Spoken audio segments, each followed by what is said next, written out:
శనివారం నాడు స్వామి హనుమ యొక్క ఉపాసనకి అత్యంత ప్రీతిపాత్రమైన రోజు.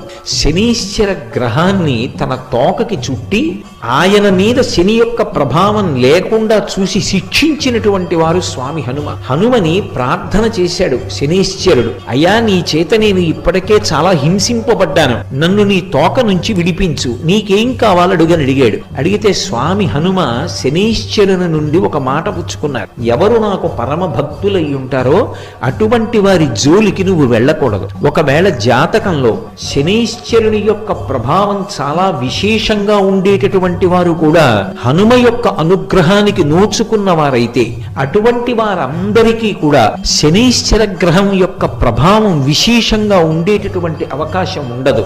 అందుకే హనుమదుపాసన శనివారం నాడు చేస్తే శనీశ్వర గ్రహం ఆనుకూల్యతని పొందుతుంది. నవగ్రహాలు కూడా ఆనుకూల్యత పొందాలంటే హనుమ యొక్క అనుగ్రహమే కారణం. ఏలినాటి శని నుండి ఉపశాంతి పొందాలి అంటే 48 అనుకుంటా, నాకు జ్ఞాపకం ఉంటే 48వ సర్గ ఇంద్రజిత్ హనుమల యుద్ధం, ఆ సర్గ పారాయణ చేస్తే ఏలినాటి శని ఉపశాంతి పొందుతుంది. శని